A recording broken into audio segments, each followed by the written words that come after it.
नहीं अब हो गई है, मैंने कह दिया था हो गई है। जो अभी हुआ है वो नहीं, पिछले वाले किया ना, अभी वाला तो आसान था, पिछले वाले की बात करिए ना। हाँ वो हो गई है, चेक करें क्लास के बाद, वरना मुझे बताएं टी रूम में। करो भाई शुरू, करो करो। अच्छा हो गई है शुरू, ओ तेरी खैर, हाफ सेंचुरी जबरदस्त हो गया। अच्छा अच्छा अच्छा, वो खैर है यार। चलें जी। अच्छा मोहतरम, ये कल जो मैंने पोर्टल के ऊपर सोल्यूशन अपलोड किया था, उसमें क्वेश्चन 8 का सोल्यूशन किताब में नहीं था, तो ये मैंने अवेलेबल कर दिया है। एक स्टूडेंट ने ये सवाल पूछा कि ये हमने 2 जनवरी को बाय किए हैं, तो भाई 2 जनवरी को बाय किए हैं, इससे कोई फर्क नहीं पड़ता या 2 जनवरी को बॉर्न हुए हैं, क्योंकि बेबी तो नहीं जरूरी कि यकम जनवरी को आए, बेबी हो सकता है कि मैंने इंशाल्लाह 2 जनवरी को ही दुनिया में आना है, तो अब इससे कोई फर्क नहीं पड़ता। आगे ईयर एंड की आपको फिगर्स गिवन है, तो एक दिन से कोई फर्क नहीं पड़ता, 1-2 दिन के गैप से फेयर वैल्यूज तो वही रहेंगी। ओके चलें जी। अच्छा जी, अब एक बड़ा इंपॉर्टेंट कॉन्सेप्ट हमारा है,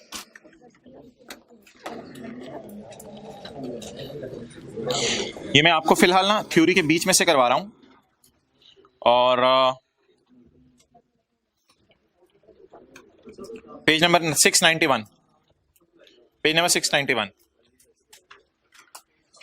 एक हमारी डिस्कशन है कि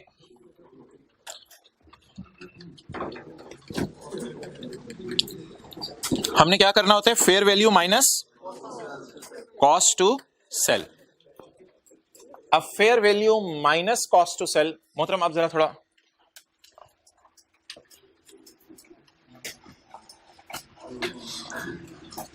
चलें यार, क्लास को आ लेने दें, 1-2 इधर उधर की बातें कर लो, मेन बात असल में मैंने शुरू करने लगा था। Page 690 grouping of assets. Grouping का क्या मतलब है, ग्रुप बना लें एसेट्स के, कैसे? पेज 690 माजरत, पेज 690 पे आ जाएं। ग्रुपिंग बायोलॉजिकल एसेट्स और एग्रीकल्चरल प्रोड्यूस। बायोलॉजिकल एसेट्स क्या होते हैं? वो जो एक सफा था, उस सफे पर जो लेफ्ट साइड पे सारी चीजें थी, ये क्या थी? लेफ्ट पे बायोलॉजिकल, और ये क्या थे? Agricultural produce.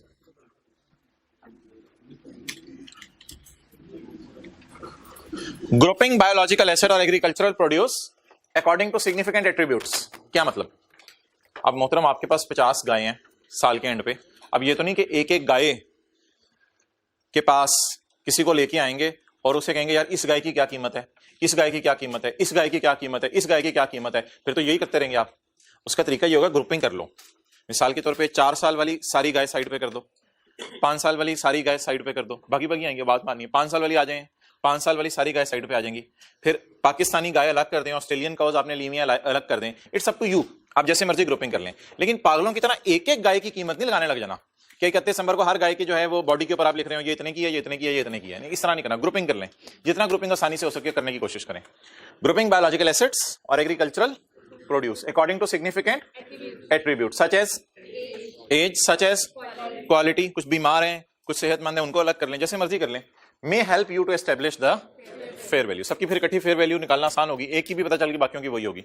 आप कल आए थे, उसमें भी आए थे, ओके बैठे रहो। Such groupings should be consistent with the attributed groupings, they are used in the market as a basis for. कोई अपना ही फिरका नहीं बना लेना, काली वाली अलग चिट्टी वाली अलग। मार्केट कहेगी ये क्या हो गया तुझे पागल, इस बेस पे तो प्राइस नहीं लगती, तो अपनी ग्रुपिंग नहीं बना लेनी। ग्रुपिंग किस बेस पे होनी चाहिए? जो मार्केट में चलती है। And in the end some biological assets are physically attached to land.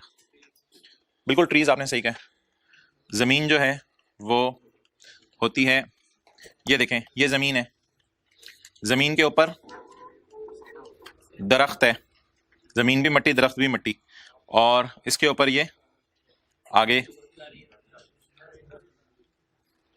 तो some biological assets are physically attached to, biological asset tree है, अटैच किससे हुआ है? वो लेक्चर जो था उसमें भी आपने देखा था 6 मिनट वाला। For example tree plantations, and it is necessary to value the land and biological asset together as one asset.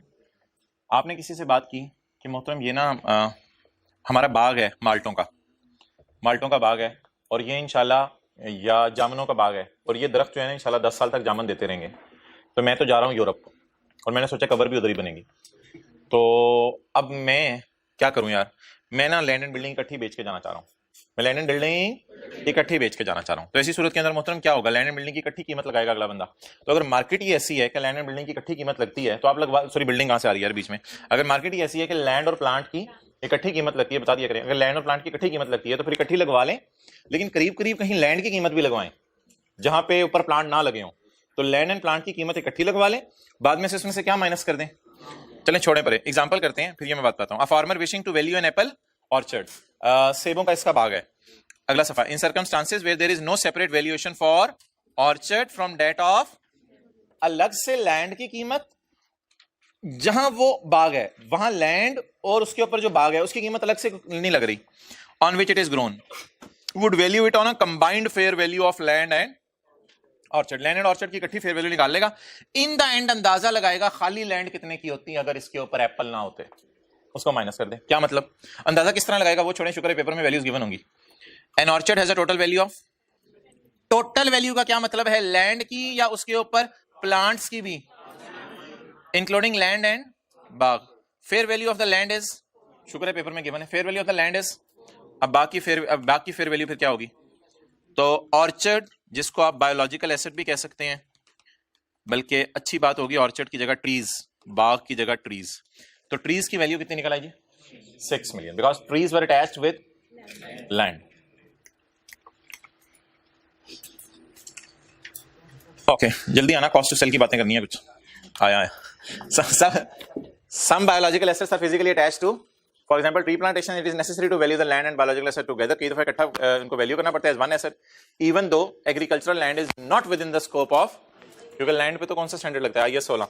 to obtain the fair value of the biological asset, दरख्त की फेयर वैल्यू कैसे निकालें, the fair value of the land should be deducted from the combined fair value।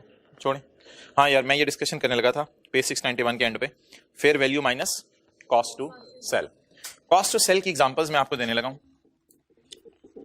ये मैंने minus लिखा हुआ है cost to cell के साथ, इसकी एग्जांपल्स देने लगा हूं।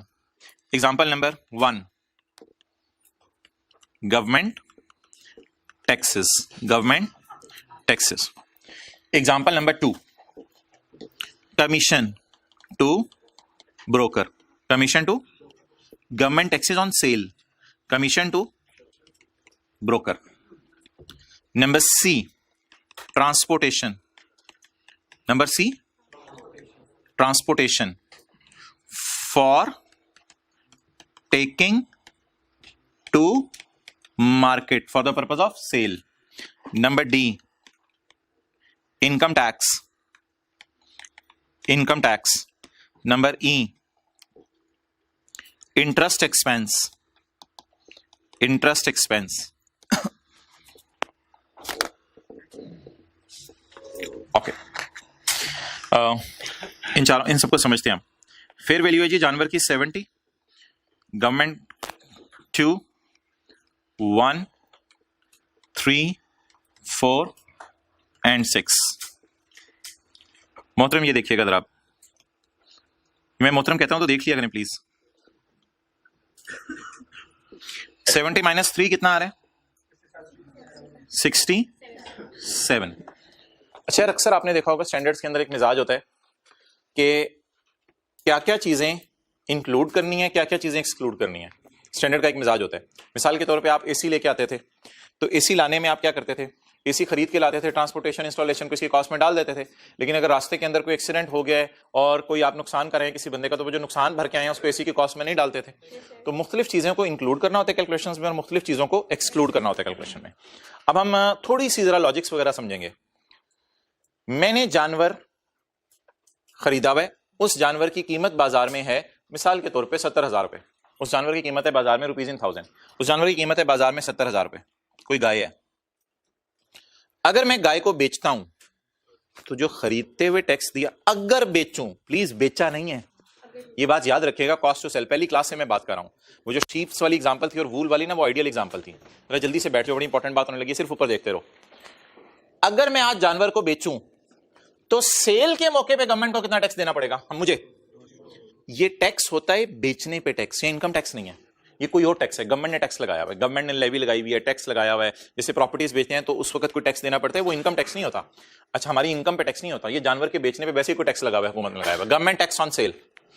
नंबर 2, अगर मैं बेचूं, ये टैक्स है, बोले other than income tax, income tax के अलावा कोई टैक्स है, ठीक है जी, ओके।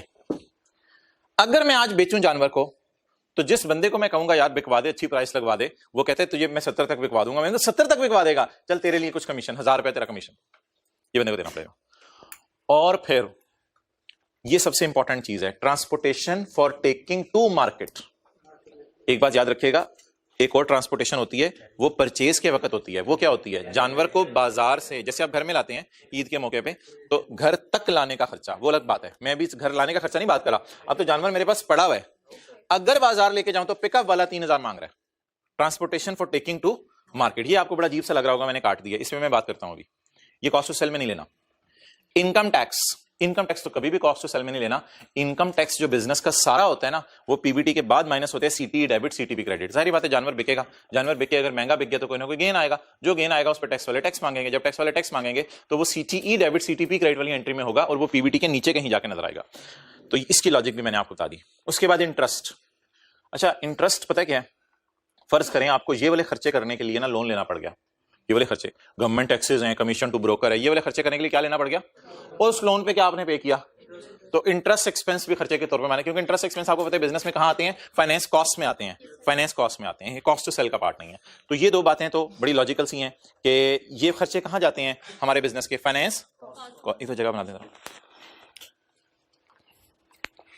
और हो जाए ना।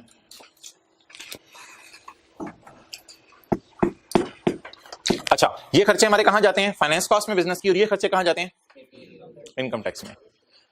यार ये ना बड़ा डिबेटेबल सा पॉइंट है और हार्ड टू क्रंच है और बड़ा इलॉजिकल सा भी लग रहा है on the face of it, कि यार जानवर को बेचने के लिए मेरे 3 खर्चे तो होने ही होने हैं। हो सकता है बेचने पे हुकूमत टैक्स मांगे, बेचने पे कमीशन मैं दूं ब्रोकर को, कमीशन टू ब्रोकर, ये खरीदने के वक्त क्या जो दे चुका हूं या जो बेचने के वक्त दूंगा। और ये सारे खर्चे याद रखिएगा अभी एक अंदाजा होते हैं कि होंगे, जैसे एनआरवी में भी यही होता है, estimated selling price minus cost to cell.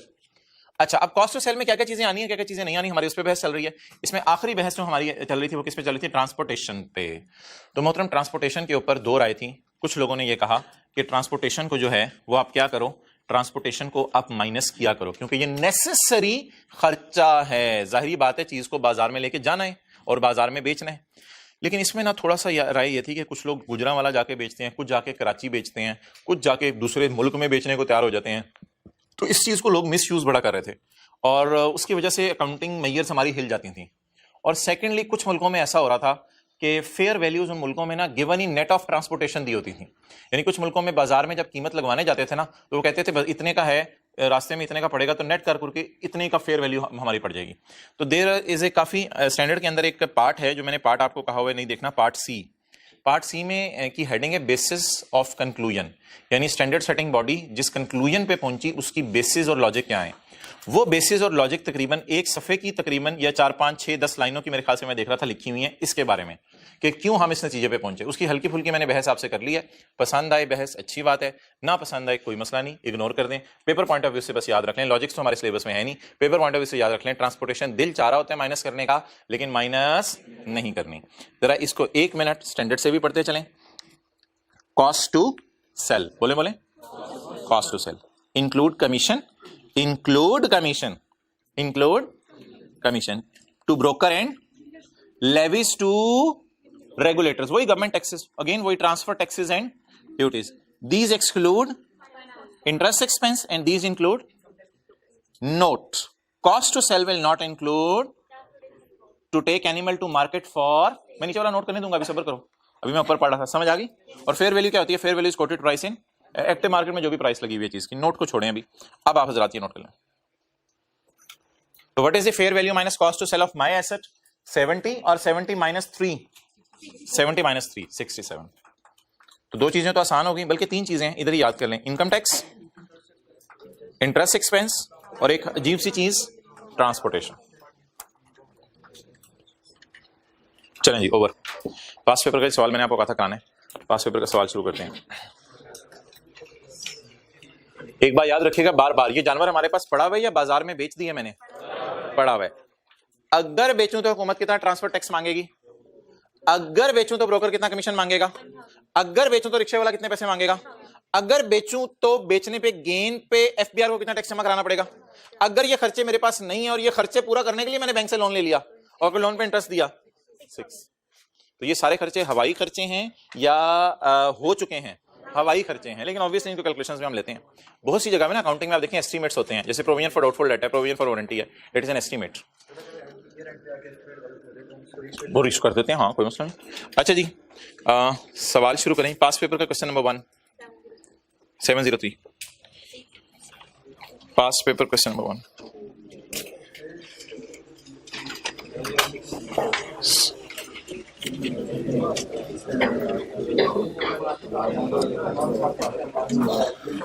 ये सवाल में थोड़ी सी ऐसे ही उसने हल्का सा तड़का लगाया था IS 21 का, जिसमें उसने चारा बाहर के मुल्क से खरीदा था, तो कोई मसला नहीं, चारा बाहर के मुल्क से खरीद लें आप जानवर के लिए, उस नॉर्मल तरीके से एंट्रीज होंगी।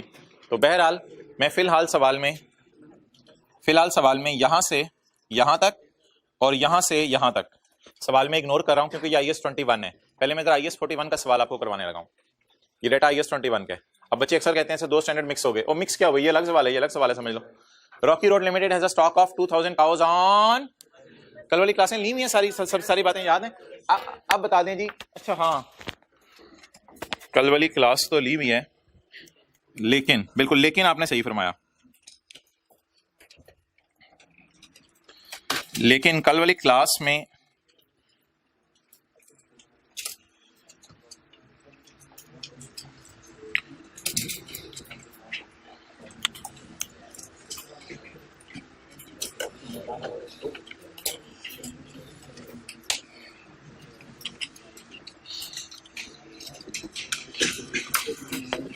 ये किसका सर है यार, ये मुझे पता नहीं चल रहा है, ये किसका सर है? एनएल लगाई हुई है आपके? अच्छा, वो ऑनलाइन में भी चला गया सर। अच्छा, ये जो कल हम जाते जाते सवाल कर रहे थे यार, इसमें जाते जाते हमने जर्नल एंट्रीज नहीं की थी, तो ये 108 की जर्नल एंट्री मुझे बता दें, 108 की, और बायोलॉजिकल एसेट और कैश क्रेडिट 108 की, और 55 जमा 237 क्या था? 55 क्या था कल? प्राइस चेंज की वजह से, और 237 फिजिकल चेंज की वजह से। टोटल जल्दी बताएं यार, टोटल 292। इस 292 की आप जनरल एंट्री बता दें। Biological asset debit P and L credit, इसमें वो न्यू बॉर्न कवर हो गया, न्यू बॉर्न का 70 कवर हो गया, biological asset debit P and L credit. तो ये कल वाले 108 रुपए की, अगर रजिस्टर खोल के आप थोड़ी हिम्मत कर लें एंट्री करना चाहें, और ये कल वाले 55 प्लस 237 की। हाँ जी, ये इकट्ठी अलग अलग करनी है, अलग अलग करो, इकट्ठी करनी है इकट्ठी कर लो जी, एंड पे करेंगे जी। बेशक न्यू बॉर्न की रकम जुलाई को कर लो, कोई मसला नहीं, अलग कर लो। अच्छा,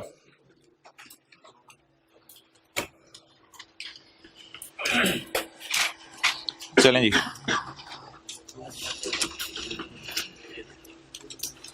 और बैलेंस शीट में कितना जाएगा? 1400 रुपया बैलेंस शीट में चला जाएगा।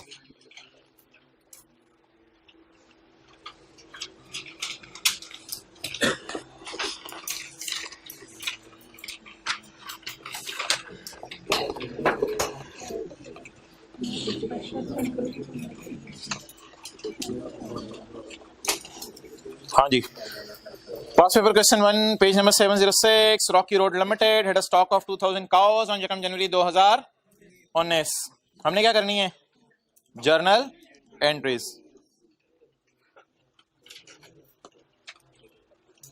यार ये इसके साथ लिख लें, ओपनिंग या परचेजेस।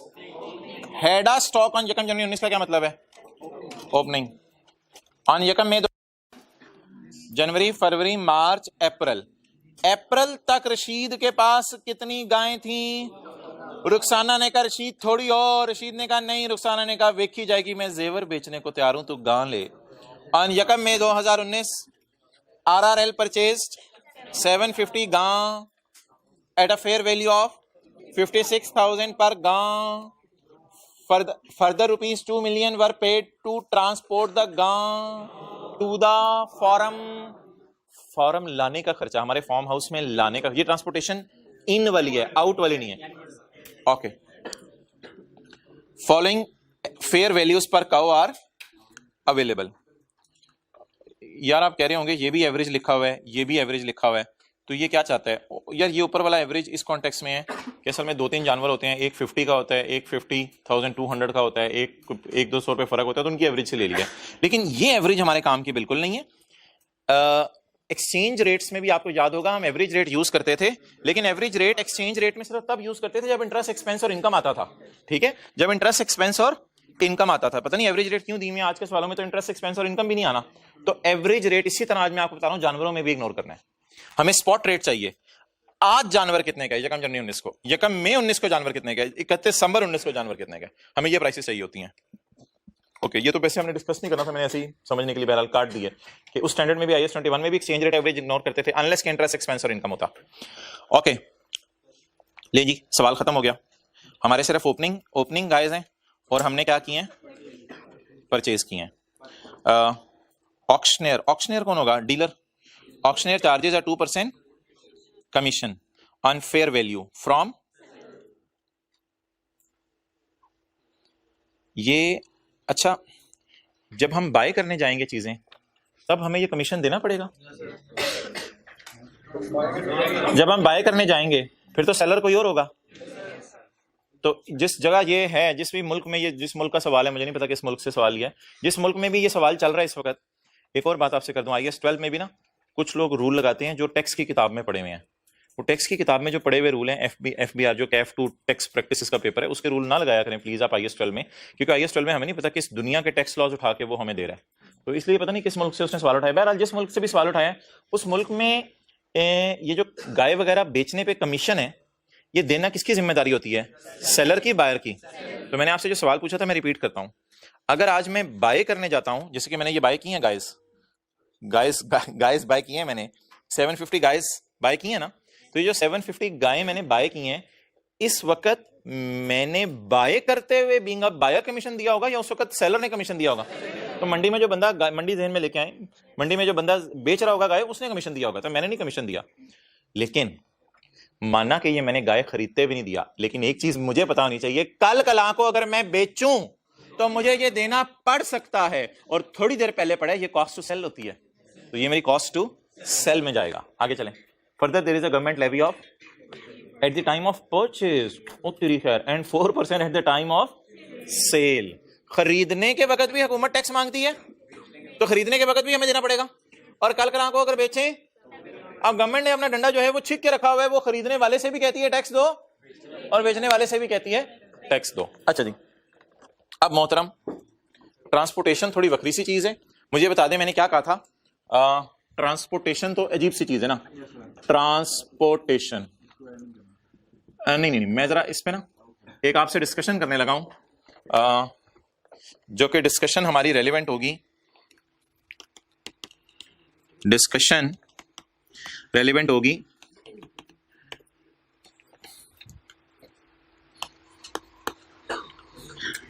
नंबर 1, ट्रांसपोर्टेशन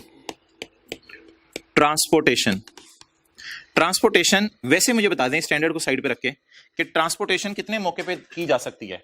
जानवर खरीदते हुए भी रिक्शे वाले को पैसे देने पड़ेंगे अपने फार्म हाउस में लाने तक, और जानवर बेचते हुए भी पैसे, भैया कोई ऑन करो इसी, जानवर बेचते हुए भी पैसे देने पड़ेंगे किस वक्त, जब बेचने जा रहे होंगे, मंडी में लेके किसी सवारी पे जा रहे होंगे, तब भी पैसे देने पड़ेंगे। क्लियर? तो ट्रांसपोर्टेशन टाइम ऑफ परचेज पे भी पे की जाती है, और बोलें टाइम ऑफ, जो ट्रांसपोर्टेशन टाइम ऑफ सेल पे की जाती है, मैंने आपको थोड़ी देर पहले बता दिया, उसे पेपर में इग्नोर करना है। जो ट्रांसपोर्टेशन किस वक्त पे करनी है, टाइम ऑफ सेल पे, उसे क्या करना है, क्या मार्केट में बाजार लेके एसेट जाना पड़ेगा, बायोलॉजिकल एसेट, क्या मैं कह सकता हूं it is a cost to sell? नहीं, थोड़ी देर पहले मैंने कॉस्ट टू सेल की डेफिनेशन से क्या कर दिया, बाहर निकाल दिया। अच्छा, टाइम ऑफ परचेज वाले ट्रांसपोर्टेशन की ट्रीटमेंट, शुक्र है मैं आपको बता चुका हूं, टाइम ऑफ परचेज वाले ट्रांसपोर्टेशन की ट्रीटमेंट आपसे डिस्कस हो चुकी हुई है, शायद आपको याद हो। टाइम ऑफ परचेज वाली ट्रांसपोर्टेशन, वो जो पहले दिन सवाल किया था, याद है 1,50,000 की एक शीप थी, तो 1,50,000 की 3 शीप्स थी, एक शीप को लाने का वैगन वाले ने 5,000 मांगा था, 3 शीप को लाने का। तो मोहतरम ये जो ट्रांसपोर्टेशन है ना, ये आउटफ्लो वाली एंट्री में जानी है, जहां पे कैश रिकॉर्ड हो रहा होगा इससे ज्यादा ट्रांसपोर्टेशन का कोई चक्कर नहीं है। और एक बात याद रखिएगा, ट्रांसपोर्टेशन मैंने आपको बताया था कैपिटलाइज नहीं होती, क्योंकि पहले दिन ही बायोलॉजिकल एसेट किस पे मेजर होते हैं, fair value minus cost to sell. Clear? तो ट्रांसपोर्टेशन इनका क्या करना है वो अल्लाह का शुक्र है आपने क्लास में जनरल एंट्रीज के जरिए कर लिया हुआ है, वो मैं सिर्फ यहां लिख देता हूं कि आपने परचेज के टाइम पे आपने क्या करना है जी, परचेज के टाइम पे इसको एज एन आउटफ्लो शो करना है बस। बाकी बायोलॉजिकल एसेट में डेबिट डुबिट करने के चक्कर में नहीं पड़ना, आपने इसको क्या शो करना है, एज एन आउटफ्लो। कितने पैसे मेरी जेब से चले गए। क्लियर? Okay, next. इसके अलावा गवर्नमेंट टैक्सेस या कमीशन, माना कि दोनों की नेचर डिफरेंट है लेकिन दोनों की ट्रीटमेंट क्या है, सेम। गवर्नमेंट टैक्सेस और बोले कमीशन। अब आपने थोड़ा सा मुझे बताना है किस किस मौके पे दिए जा सकते हैं, at the time of purchase और ये at the time of sale. ऊपर वाला फिर मैं नोट करने दूंगा। टाइम ऑफ परचेज पे भी कमीशन पे किया जा सकता है, टाइम ऑफ सेल पे भी। टाइम ऑफ परचेज पे अगर आपने ब्रोकर को कमीशन दिया, या अब जेहन में लेके आना मंडी है, बाजार है, आप बाजार में जैसे ही एंटर होने लगे बाहर ही एक बंदा मिल गया, सर जी मैं अच्छा जानवर दिलवा देता हूँ। ओ भाई जो जानवर है, नहीं सर मैं आपको अच्छा जानवर दिलवा देता हूँ, आप भी जज्बाती हुए थे, सर जानवर मेरी तरफ से इंशाल्लाह बहुत अच्छा आपको दिलवा दूंगा, आप मुझे थोड़े से पैसे दे दीजिएगा बस। जानवर आपको, ये पूरी मार्केट का मुझे पता है, 2-3 दिन से मैं इधर ही हूँ, मैं आपको सही राइट बंदे के पास लेके जाऊंगा, अंदर की बात है वो बंदा मेरा। अच्छा तो मैं आपको अच्छा जानवर दिलवा देता हूँ, आप मुझे क्या पे कर दीजिएगा। ये कौन सा कमीशन है, टाइम ऑफ परचेज। कुछ नहीं करना इस कमीशन को, आपने सिर्फ जो है क्या करना है, जिस वक्त आप इसको कॉपी कर लें, जिस वक्त आप परचेज कर रहे होंगे ना जानवर, तो परचेज करते हुए आपने ये जो कमीशन आपने ब्रोकर को दिया ना, इसे कहां डाल देना है, बोले आउटफ्लो में। जैसे ही आपने परचेज करना है, परचेज करते ही आपने इसे किस में डाल देना है, आउटफ्लो में। और जैसे ही जानवर लेके बाहर निकले तो वहां पे सिक्योरिटी गेट्स लगे हुए थे बड़े बड़े जानवरों के लिए, हुकूमत के बंदे बैठे हुए थे माशाल्लाह, एक गाय खरीदी, 2 बकरे खरीदे, एक कुक्कड़ खरीदा, इधर आओ, वो देखो इमरान खान खड़ा है। परचेज करने पे हमें टैक्स दो, तुमने जानवर परचेज किए हैं, परचेज करने पे हमें टैक्स दो। परचेज टैक्सेस का एसेट की प्राइस से कोई ताल्लुक नहीं है। वो जो इन्वेंट्री के टॉपिक में आपने पढ़ा हुआ था, परचेज टैक्सेस नॉन रिफंडेबल हो तो एसेट की कॉस्ट का पार्ट बना दें, ये स्टैंडर्ड उस आइडियोलॉजी पे बेस ही नहीं करता। तो परचेज के वक्त के जो टैक्सेस हैं उनको कुछ भी नहीं करना, सिवाय इसके के परचेज के वक्त आउटफ्लो की एंट्री में डाल देने। वो जो एंट्री पहली हो रही होती है ना कैश क्रेडिट, उसमें डाल देने, बाकी फिर बैलेंसिंग पी एंड एल आए जो मर्जी हो उससे हमें कंसर्न नहीं, बस कैश वाली एंट्री में डाल देना आपने, जो कैश अभी आपको दिखाया।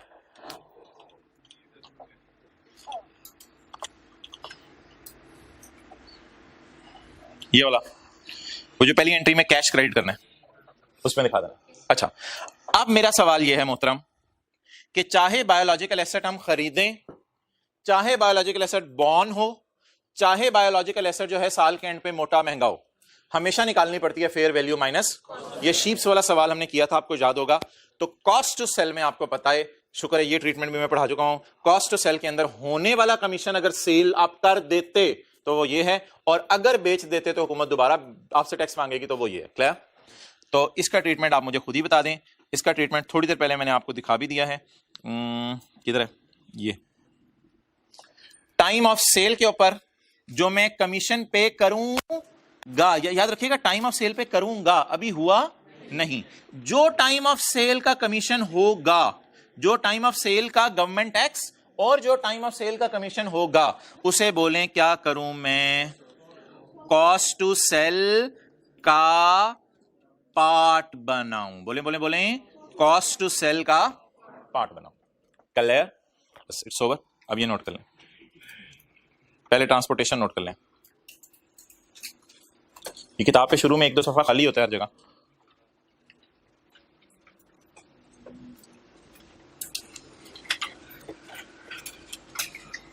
अच्छा साथ साथ ना पढ़ते रहा करें, साथ साथ सोचते रहा करें।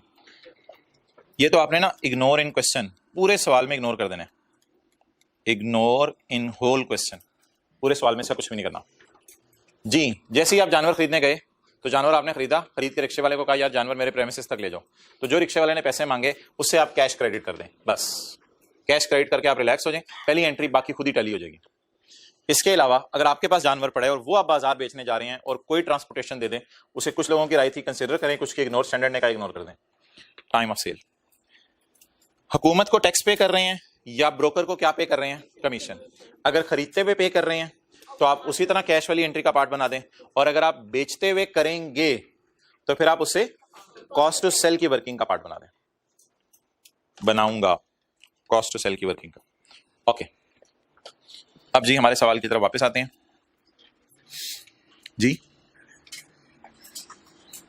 अभी ऊपर कर दें, फिर थोड़ी देर में बंद करवा दें, अगर इशू हुआ तो फिर सेकंड रो में आ जाइएगा। अच्छा जी, पढ़ें जी सवाल। Rocky road limited had a stock of 2000 cows on यकम जनवरी 2019। ऑन यकम May 2019 he purchase 750 cows at a fair value of further 2 million were incurred to transport the cow to the. इसको क्या करना है, इसको आउटफ्लो के तौर पे परचेज वाली एंट्री में डाल देना। लिखते हैं साथ साथ, इसको किस में डालना है जी, आउटफ्लो में। जिस वक्त जानवर खरीदे तो बस वाले ने कितने मांगे, 2 मिलियन। पूरी बस ही करानी पड़ी होगी, 750 का बस भी नहीं, कई बसें करानी पड़ी होगी, तो 2 मिलियन खुली वाली अंदर से। तो सीटों पे तो नहीं उठाना ना बस को, फोल्डिंग पे बिठा दो, तू इधर आ जा, तू ड्राइवर के साथ बैठ जा, हाथ धोगी, तू छत पे चली जा। Okay next.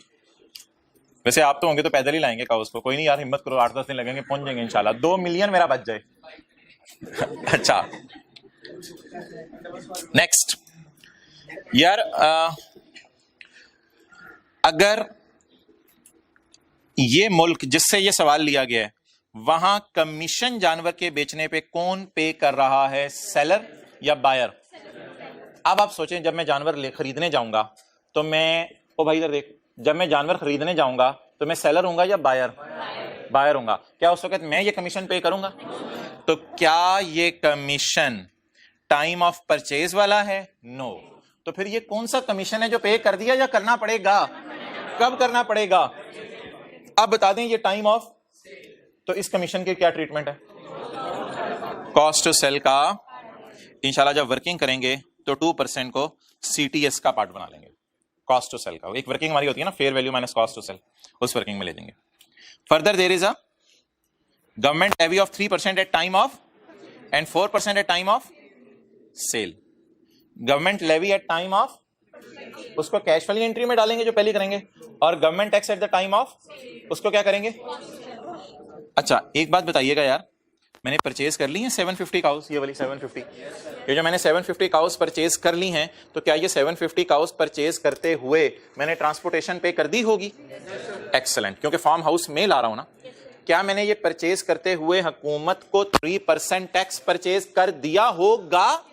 तो ये भी मेरा एग्जैक्ट आउटफ्लो है। एक्सेलेंट, ये मेरा क्या है, जो हो चुका है, मेरी जेब से पैसे जा चुके हैं, और इन द एंड 4% मेरी जेब से जा सकते हैं अगर मैं बेचूं। तो अगर मैं बेचूं वाली कैलकुलेशन भी आपको पता है स्टैंडर्ड में होती है, तो ये कॉस्ट टू सेल की कैलकुलेशन का पार्ट बनेगा। ओके, क्या खरीदा? काउस कितनी? एक काउ कितने की मिली बाजार से?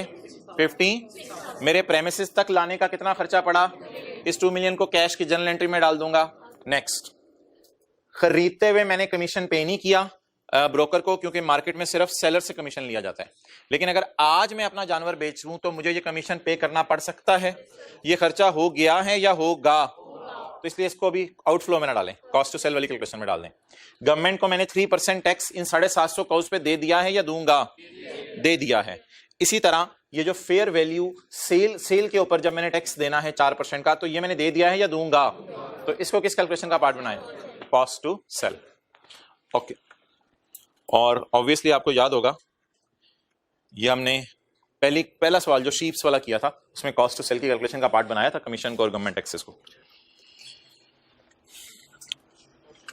अच्छा यार, अब सवाल है जनरल एंट्रीज करना। अब मैं आपसे पूछता हूं, प्लानिंग कर लें कि जनरल एंट्रीज कितनी होनी है।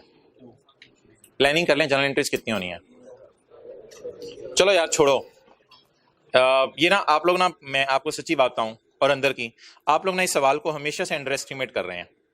इस सवाल को मैं तो कहता हूं, शीप्स वाला जो सवाल था ना, आसान सा था, लेकिन बार बार रिवाइज किया करें। ये परचेज करने की एंट्री थी शीप्स की, ये जो है वो एंट्री थी बेबी पैदा होने की, ये एंट्री थी वूल शेयर करने की, और ये एंट्री थी साल के एंड पे मोटे या महंगे होने की। लेकिन इसमें हमने मोटा महंगा होना अलग अलग नहीं किया था, शुरू की क्लास थी, अलग से मांगा भी नहीं हुआ था। ठीक है, ये ईयर एंड के ऊपर रीवैल्यू करने की एंट्री थी, ये समझ लें। क्लियर? तो अब मुझे बता दें आज के सवाल में मैंने 2000 काउस साल के शुरू में पड़ी हुई हैं, उनको जरा साइड पे रखें। मुझे बताएं मैंने परचेज किए हैं 750 काउस, एक एंट्री ये हो जाएगी। इसके बाद कोई न्यूबॉर्न नहीं है, कोई आपकी जो है वो मिल्क नहीं निकल रहा, डिटैच नहीं हो रहा मिल्क एग्रीकल्चर प्रोड्यूस के तौर पे सवाल में। लेकिन आज के सवाल के अंदर जो है साल के एंड पे 2750 काउस को फेयर वैल्यू पे लेके जाऊंगा। 2000 कौन सी वाली? ओपनिंग वाली। और 750 कौन सी वाली? परचेज वाली। तो सवाल में सिर्फ कितनी एंट्रीज हैं? 2। नंबर 1 750 काउस जो खरीदी और ईयर एंड पे 2000 शुरू वाली और 750 नई वाली, वो सारी की सारी क्या करनी पड़ेंगी? रीवैल्यू करनी पड़ेंगी with gain taken to P&L। चलिए बस 2 एंट्रीज हमने करनी है। इस सवाल को आप अंडर एस्टिमेट कर रहे हैं। इस सवाल में आप बताएं परचेज की एंट्री मैंने कैसे की थी? मैंने परचेज की एंट्री से पहले आपको याद होगा वर्किंग 1 की थी। वर्किंग 1 में क्या कहा था?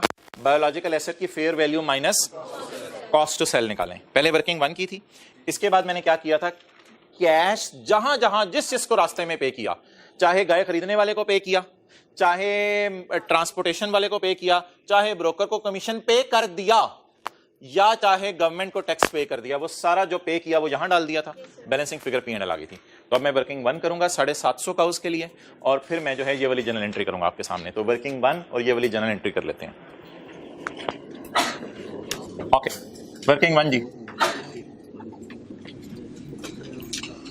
अच्छा, लास्ट क्लास में थोड़ा मेरा तजर्बा ये रहा था कि साथ साथ जो है ना क्वांटिटीज से मल्टीप्लाई करके फिगर्स बहुत बड़ी हो गई थी, तो इसलिए जरा काफी टाइम लग गया था सवाल सॉल्व करने पे। तो मैं नहीं रुपीज इन थाउजेंड में नहीं मैं भी करना चाह रहा। रुपीज इन थाउजेंड में फिर चीजें जरा कुछ समझ नहीं आती। अभी टॉपिक शुरू हुआ है ना, असल में खत्म कल हो जाना ये और बात है। तो रुपीज इन थाउजेंड में एंट्रीज करके कुछ ज्यादा भी समझ नहीं आएगी। मैं जरा रुपीज, क्योंकि 56,000 की गाय को मैं 56 की लिखूंगा, ऐसे अजीब सी चीज लगेगी, तो वो मुझे भी दिल नहीं करा। तो मैं ऐसा करता हूं कि fair value minus cost to sell सिर्फ एक गाय की आपको निकाल के दे देता हूं। तो 750 गाय की, उसे 750 से मल्टीप्लाई करके आ जाएगी। तो 750 गाय की fair value minus cost to sell निकालने बड़ा टाइम लगेगा। एक गाय को बुलाते हैं, उसकी क्या निकाल लेते हैं? Fair value minus, in the and उसे किससे मल्टीप्लाई करते हैं? 750 से। लेकिन इधर हमने ऐसा नहीं किया था। वैसे इधर आपको पता है 3 शीप्स की इकट्ठी लिखी थी हमने, साथ साथ 3 से मल्टीप्लाई करा था। कोई हर्ज तो नहीं, मसला तो नहीं कि इधर मैं डायरेक्ट 50,000 लिख दूं एक शीप की, और 50,000 में से ये माइनस करके जो भी जवाब आए इन द एंड में 3 से मल्टीप्लाई कर दूं। थोड़ा सा जरा कैलकुलेशंस में फिगर्स कम हो जाएंगी, इससे जरा टाइम सेव हो जाएगा। चलें जी, परचेज कितनी काउस की हैं? 750। इनकी क्या निकालना चाह रहा हूं मैं? बोलें। फेयर वैल्यू माइनस किस दिन की? यकम मई 2019 की। 750 काउस की मैं fair value minus cost to sell निकालना चाह रहा हूं। ये साथ साथ फॉर्मूला खुला हुआ है। फॉर्मूला क्या है? Fair value minus cost to sell. Fair value minus cost to sell. Okay, अब कॉस्ट टू सेल में क्या क्या आना है ये जरा आप मुझे बता दें कि कॉस्ट टू सेल में क्या क्या आना है। भाई जो आ रहे हैं लिख लिया भाई। इतनी प्लानिंग आप पहले से करके बैठे हुए, आप भी अगर सोचें तो फिर ऐसे टाइम जाया होगा। कॉस्ट टू सेल में अगर बेचें तो हुकूमत क्या मांगेगी? 4% टैक्स। अगर बेचें तो ब्रोकर क्या मांगेगा? क्योंकि जब मैं कॉस्ट टू सेल की बात करूं तो मैं तो बेचने वाला हूं फिर बाजार में, फिर मुझे ये ब्रोकर को कमीशन देना पड़ेगा। तो अब 2% और 4%। क्लियर? चलें जी, फेयर वैल्यू 750 गाय की लिख लूं या इजाजत है एक गाय की लिख लूं? एक गाय की फेयर वैल्यू लिख लूं। एक गाय की फेयर वैल्यू कितनी है? 56,000। अच्छा, कॉस्ट टू सेल में बताएं क्या क्या आएगा? Number 1 2% commission to broker. मैं आपके लिए सिर्फ लिख रहा हूं ऑन सेल। किस मौके पे देना पड़ेगा? सेल के मौके पे। और दूसरा बोलें 4% गवर्नमेंट लेवी ऑन सेल। अब इधर पेपर में ना आपको इस तरह नहीं करना कि 56,000 यहां लाए और मल्टीप्लाइड बाय 2% लिखें। बस 56,000 पे 2% लगा के इधर लिख दें, क्योंकि ये ना किस पे लगना है? 2% और ये auctioneer charges 2% on fair value. जब मेरे को फेयर वैल्यू गिवन है 56,000 एंड गवर्नमेंट भी 4% किस पे लगा रही है? फेयर वैल्यू पे। तो बता दें कमीशन वगैरह किस पे मांगते हैं? ब्रोकर भी और हुकूमत भी फेयर वैल्यू पे। लेकिन आपके समझने के लिए लिख रहा हूं, पेपर में ऐसे ना लिखिएगा 56,000 ज़रब 2%। कितना आ गया जी? लेकिन ये एक गाय को हमने अपने पास बुलाया हुआ, फील कर रहे हैं? तुम आओ जरा, एक खड़ी, उसके कंधे पे हाथ फेर रहा है, सर पे हाथ फेर, भेज इधर, हिम्मत कर दो, डर डर के क्यों कर रहा है? अच्छा, एक गाय खड़ी हुई है, एक गाय कितने की माशाल्लाह? ब्रोकर को आगे बोले बोले बोले बोले 56,000 जरा 4%, ये लिंक शो करना पेपर में, 2240, क्या जवाब आ गया? 52। फेयर वैल्यू कम क्यों हो गई? क्या गलती की है? फेयर वैल्यू कम क्यों हो गई? क्योंकि कॉस्ट ऑफ सेल इसमें से, लेकिन मोहतरम ये फिगर क्या है? पर काउ, और हमने कितनी काउस बाय की हैं? 750। अब आप समझ गए होंगे 750 बार बार आ रहा होता तो ये फिगर्स बहुत बढ़ जानी थी। तो अब 750 काउस हैं हमारे पास, तो 52640 किस काउ की फेयर वैल्यू है? एक काउ की, इनटू 750 क्वांटिटी। अब बहुत बड़ी सी फिगर आएगी, 48 टेट्रा 0, 39.4 मिलियन की रुखसाना के कहने पे हमने गाय खरीद ली है। लेवल चेक करें बीवी का, कल मेरे मुंह से शायद निकल गया था लेवल चेक करें, मेरा मादरत भाई, वो तो बहुत बड़ा गलत फिक्र हो गया था। इकाई दहाई सैकड़ा हजार 10,000 लाख 10 लाख करोड़, तो तकरीबन 4 करोड़ की गाय हमने खरीद ली है। ओके, 4 करोड़ का जेवर उसके पास पड़ा था ना, उसने बेच के फिर गाय खरीदी। अच्छा मोहतरम, अब मेरा आपसे अगला सवाल, एक बात अगर मैं आपसे कर दूं, आप बुरा ना मनाइएगा, कि आई कैप वैसे इतना लंबा चक्कर नहीं किया था। आई कैप ने शॉर्टकट मारा था। आई कैप ने यहां से लेके यहां तक फारिग कर दिया। नहीं नहीं नहीं नहीं, एक लाइन में भी नहीं, यहां से लेके यहां तक आई कैप ने फारिग किया, और आई कैप ने किया 56,000 ज़रब 94%। बस आई कैप ने इस तरह फारिग कर दिया। 56,000 ज़रब, वो इतने लंबे चक्रों में नहीं गया, क्योंकि ये तो वर्किंग्स हैं, असल तो जनरल एंट्री चाहिए। तो 56,000, ये कितने परसेंट है इसका? 56,000 का जब 6% कम कर देंगे, तो 100 का 6% कम करेंगे तो 94% आएगा। तो उसने डायरेक्ट ही FVCTS निकाल ली, 56,000 ज़रब। You can do it in paper as well, कोई मसला नहीं, लेकिन हमारी वर्किंग का एक पैटर्न चल रहा है। तो जी, वर्किंग के बिल्कुल नंबर होते हैं। वर्किंग में जो बंदा ये करेगा उसको भी पूरे मार्क्स मिलेंगे, जो ये करेगा उसको भी पूरे मार्क्स मिलेंगे, और जो ये लिख के आ जाएगा उसके मार्क्स जरूर कटेंगे। एग्जामिनर पूछेगा ये फिगर कहां से आई है, ये फिगर कहां से आई है? 7 वाले से आई है, 7 वाले से आई है, आप मानना पड़ेगा आपको। तो ये अगर ये लिख के आ जाएंगे तो मार्क्स कटेंगे। आप कुछ ना कुछ तो लिख के आए ना। चलें जी, परचेज की एंट्री बता दें आप। 1 मई 2019 बायोलॉजिकल एसेट डेबिट, और चाचे कैश में गेम होनी है। अभी तो गेम शुरू हुई, आप समझे थे एंट्री खत्म हो गई। ये तो मोहतरम, ये तो क्या निकली है बोलें? Fair value minus cost of sale. इसको तो आपको याद है हम इस एंट्री में लेके गए थे। इसके बाद हमने क्या लिखा था? कैश का आउटफ्लो। तो तसल्ली से चलें, कोई जल्दी नहीं, अब कैश का आउटफ्लो लिखना है। पहले फिलहाल मुझे बता दें, वर्किंग 1 के मुताबिक fair value minus cost of sale क्या है जो मैंने गाइस बाय किए हैं? 39,480,000। अच्छा जी, कैश के सामने पहले दिन क्या लिखा था? और जो मेरी जेब से गया, दैट इज आउटफ्लो। मेरी जेब से क्या गया? एक तो मोहतरम 56,000 भी आउटफ्लो है, माने ना माने, 56,000 भी मेरी जेब से गया। फिर 56,000 पर काउ मेरी जेब से गया। एक एक करके लिखते रहे ताकि मिस ना हो। 56,000 पर काउ जेब से गया, सोचें क्या होगा? तो 56,000 ज़रब 7, छोड़े पर ब्रैकेट क्लोज कर दिए फिलहाल मैंने। 56,000 मेरी जेब से गया, ये 2 मिलियन मेरी जेब से गया ट्रांसपोर्टेशन का, जमा 2 मिलियन। अब तो मैं पूरा ही लिख रहा हूं ना, क्योंकि इधर भी मैंने 750 लिखा है। 2 मिलियन मेरी जेब से गया। हाँ, खरीदते हुए मैंने कमीशन को नहीं पे किया था, शुक्र है, लेकिन खरीदते हुए गवर्नमेंट को 3% क्या पे किया था? टैक्स पे किया था।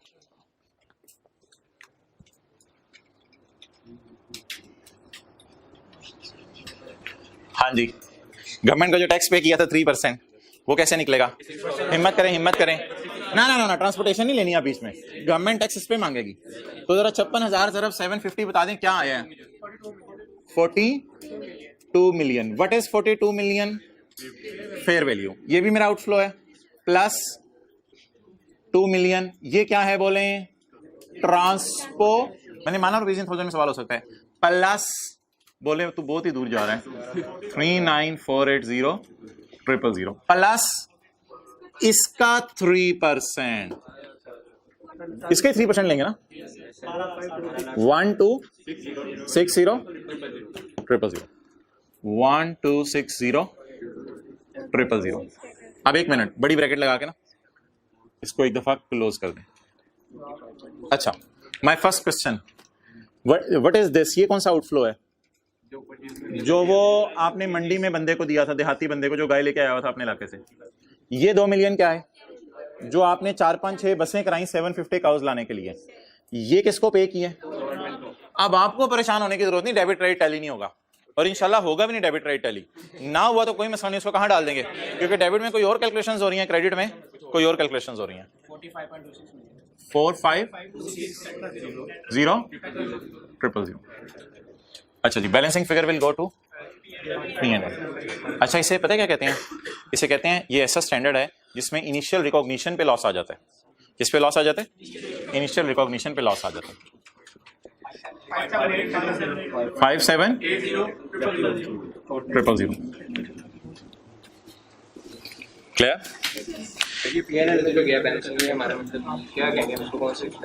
इसे कहेंगे इनिशियल रिकॉग्निशन पे लॉस। बस P&L के एक्सट्रैक्ट आज बनाएंगे हम। ओके यार, आईकैप जो है ना, देख से ज्यादा, एक तो आपने शीप्स वाला सवाल किया था ना, और ये काउज वाला सवाल है। आईकैप चाहते हैं बच्चों का लेवल, मैं रोक नहीं रहा, आईकैप चाहते हैं बच्चों का लेवल, जरा लेवल का सवाल बनाता है, बच्चों का लेवल। कॉन्सेप्ट्स तो वही हैं सारे, लेकिन अब इसके लिए फिर आपको एफर्ट करनी पड़ेगी, जान देनी पड़ेगी। अब आप लोगों को टाइम लगाना पड़ेगा, साथ साथ जो इधर उधर के काम भी चल रहे हैं, मोबाइल भी चल रहा है, तो वैसे ही 2-3 महीने रह गए हैं। खुदा के लिए अभी से होश के नाखून ले लें, FAR 2 को इजी ना लें। इसमें कॉन्सेप्ट्स मेरे ख्याल से FAR 1 की बनिस्बत आसान है, लेकिन काफी ज्यादा हैं, तो इसलिए ये जहन में रखने पड़ते हैं। नेक्स्ट जी, अगला सवाल। अब एक मसला रह गया मोहतरम, क्या मसला रह गया? ईयर एंड के ऊपर हमारे पास कितनी गायें पड़ी हैं? 2750। वो जो 2750 गाय पड़ी हैं ईयर एंड पे, उन पे मुझे बता दें क्या कैलकुलेशन करवाई थी वर्किंग टू। वर्किंग टू में क्या किया था? परचेज तो हमने नहीं की, 3 शीप्स की जगह हम यहां लिखेंगे 2000 ओपनिंग, हम यहां 2000 ओपनिंग लिखेंगे, फिर परचेजेस 750 की डालेंगे, बॉन्ड तो कोई हुआ नहीं, क्लोजिंग आएगा और बैलेंसिंग फिगर P&L की आ जाएगी। क्लियर? अब ये वाली कैलकुलेशन परफॉर्म करने लगे। वर्किंग टू आप लोग ट्राई करें। वर्किंग टू क्या निकालने लगे हैं? Fair value gain loss. कब? At year end. इसमें मुझे क्या चाहिए? ओपनिंग। इसके बाद क्या चाहिए? परचेज। इसके बाद क्या चाहिए? क्लोजिंग। और बीच में क्या आ जाएगा? Gain loss balancing.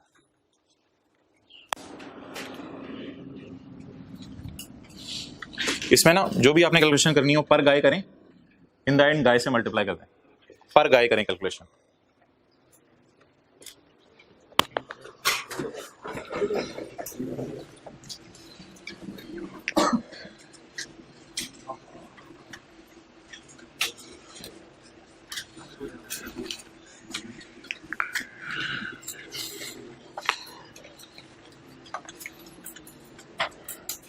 भाई वैसे तो आप हजरात यहाँ नतीजे पे पहुंच गए होंगे, लेकिन फिर भी लिख लें, opening FV minus CTS not given.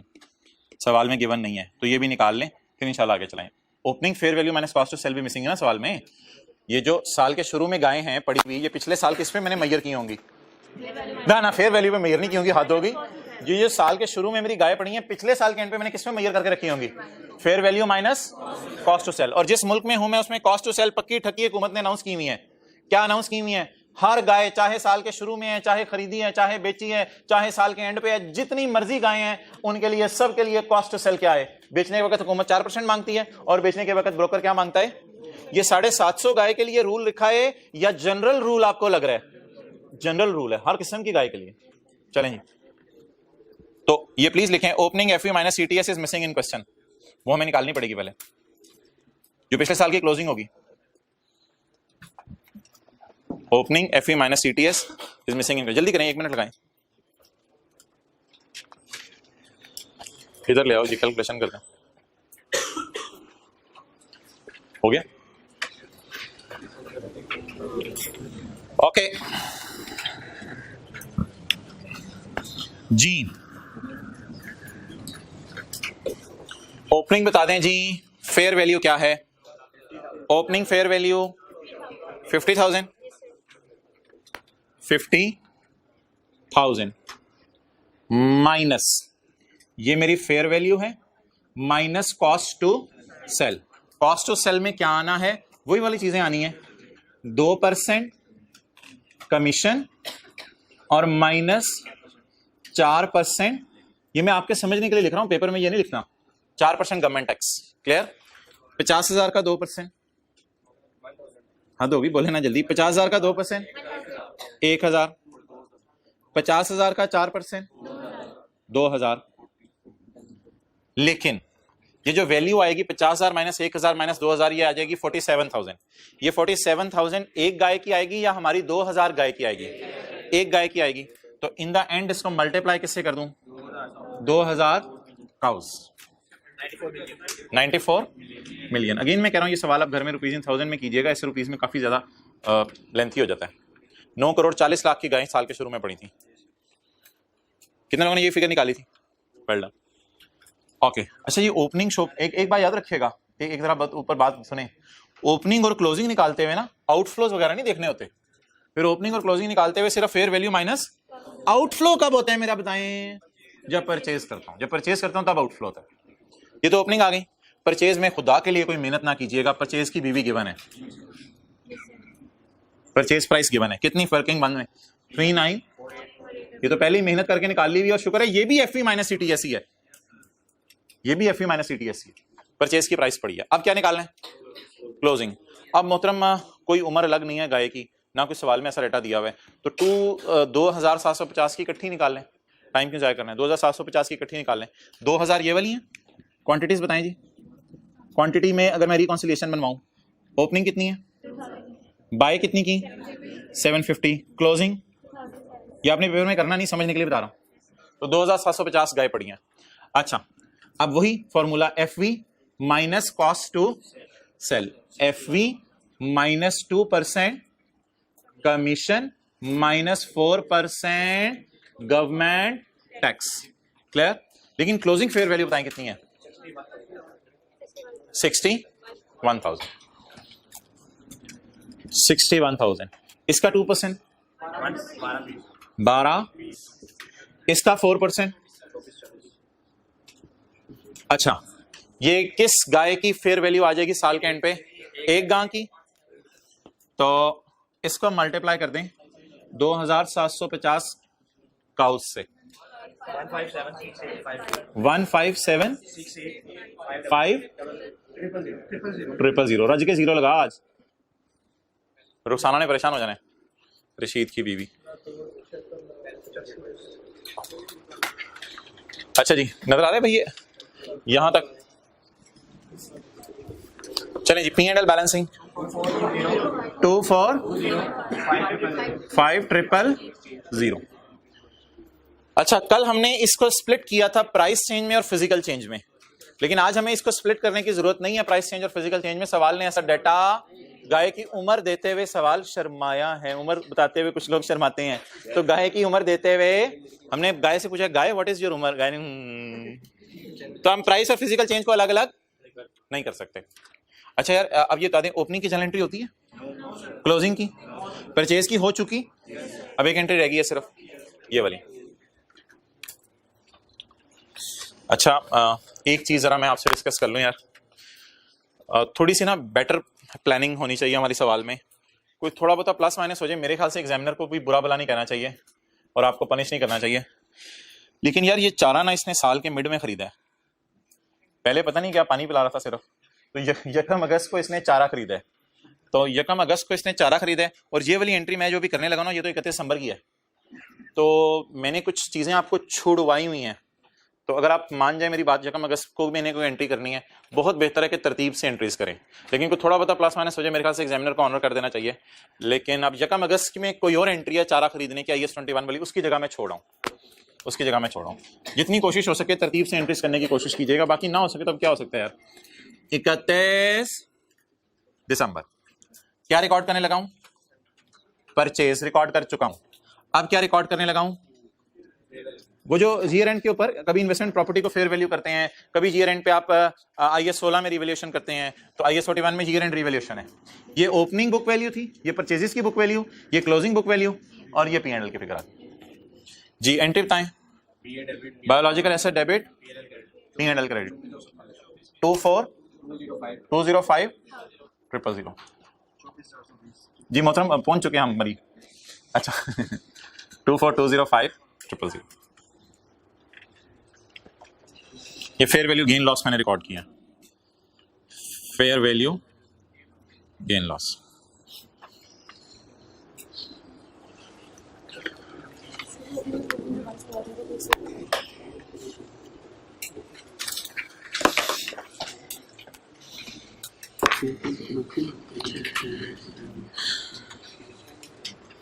अच्छा भाई एक चीज सुने आप,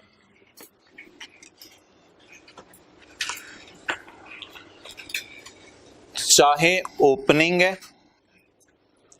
चाहे परचेज है, चाहे क्लोजिंग है, इसको मेजर करते हुए आपने आउटफ्लोज को डस्टबिन में फेंक देना है। पहली बात ये, सवाल में आउटफ्लोज मैंने आपको आइडेंटिफाई कर दिए हैं, पहली बात ये, और बड़ी पक्की ठक्की बात, चाहे परचेजेस हो, चाहे ओपनिंग वैल्यू हो, चाहे ये ओपनिंग बैलेंस शीट में जाएगा उसी बेस पे जाना चाहिए जिस बेस पे क्लोजिंग बैलेंस शीट में चीजें जाती हैं, परचेजेस भी उसी प्राइस पे आनी चाहिए जिस चीज के ऊपर जो है वो स्टैंडर्ड कहता है। तो चाहे ओपनिंग हो, चाहे परचेज हो, चाहे क्लोजिंग हो, ये मेजर किस पे होगा? हमेशा फेयर वैल्यू माइनस, और कॉस्ट टू सेल मैंने आपको, कॉस्ट टू सेल हुई नहीं होती, होनी होती है। इसलिए जो आउटफ्लोज हैं इनको मेजर करते हुए इग्नोर करने हैं। जनरल एंट्रीज की साइड में मैं बाद में जाता हूं, इनको मेजर करते हुए इग्नोर करने हैं। अब क्या करें? सादा सी बात, अगर आपके पास टाइम है तो इधर भी fair value minus cost to sell निकाल लें। होगा क्या? बस इधर की फेयर वैल्यू 50,000, इधर की फेयर वैल्यू 56,000, इधर की फेयर वैल्यू 61,000, और अगर बिल्कुल भी टाइम नहीं आपके पेपर में तो 50,000 into 90, 50,000 into 94% in the and 2000 का उससे मल्टीप्लाई करें, ये ओपनिंग फेयर वैल्यू आ गई। ये तो तीनों में फर्क देखें क्या है, इधर फेयर वैल्यू 50,000 थी, इधर फेयर वैल्यू 56 थी, और इधर फेयर वैल्यू 61 थी। और ओपनिंग, परचेजेस या क्लोजिंग जो भी निकालें, हमें आउटफ्लोज को डस्टबिन में फेंक देना है। हमें सिर्फ किससे कंसर्न है? Fair value minus. जब ये निकल आई और कभी खुदा ना खास्ता पेपर में जनरल एंट्री मांग ले, अगर तो पेपर में बैलेंस शीट मांग ले, फिर तो बैलेंस शीट में ये जाने और P&L में ये जाने। अगर खुदा ना खास्ता जनरल एंट्रीज मांग ले और सवाल में नजर मार लें जाके आउटफ्लोज, अपने आउटफ्लोज को उठा के फेंके कैश के सामने, और बाकी ये एंट्री पे P&L में। आई होप क्लियर हो गया होगा। तो चाहे ओपनिंग है, चाहे परचेज है, चाहे क्लोजिंग है, हमेशा किस पे आनी है? Fair value minus. Opening fair value 50,000 थी, परचेजेस की फेयर वैल्यू 56,000 थी, इधर फेयर वैल्यू 61 है। ओके, आगे बढ़ें जी, चारे की एंट्रीज आराम से।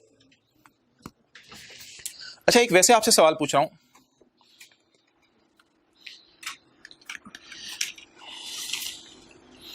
ये मैं एक मिनट, दो तरीके हैं एंट्रीज करने के, मैं देख लूं मैंने सोल्यूशन में किस तरीके से एंट्रीज की हुई हैं। ओके, राइज वाले मार्कर खरीदें 10। अगर इन्वेंट्री का लफ्ज आपको बुरा लग रहा है तो कोई मसला नहीं, इन्वेंट्री का लफ्ज इसलिए आपको बुरा लग रहा होगा, राइज वाले 10 मार्कर खरीदें, तो मार्कर तो इन्वेंट्री नहीं है ना, इन्वेंट्री तो बेचने के लिए होती है, लेकिन कुछ इन्वेंट्री यूज के लिए भी होती है। स्टेशनरी का लफ्ज लिख लें, जो मर्जी लफ्ज लिख लें। अच्छा, फर्ज कर लें इन्वेंट्री IS 2 वाली नहीं, बस वैसे ही, तो 10 मार्कर मैं खरीदूं, इन्वेंट्री डेबिट कैश, दुकान से जाके 10 मार्कर खरीदे, इन्वेंट्री डेबिट कैश क्रेडिट। जब साल का एंड आया तो राइज वालों ने क्या देखा कि लिफाफे में 2 उसी तरह पैक पड़े हुए हैं, अनटच्ड, 2 उसी तरह पैक पड़े हुए हैं। 8 किधर गए? क्लासों में इस्तेमाल हो गए, फारिग हो गए, फेंक दिए, डस्टबिन में चले गए। 2 क्या हो गए? अनयूज्ड हैं। वो जो 2 अनयूज्ड हैं उनकी जरा एंट्री बताएं। उनकी एंट्री करने की जरूरत नहीं, उनकी एंट्री करने की जरूरत नहीं। क्यों?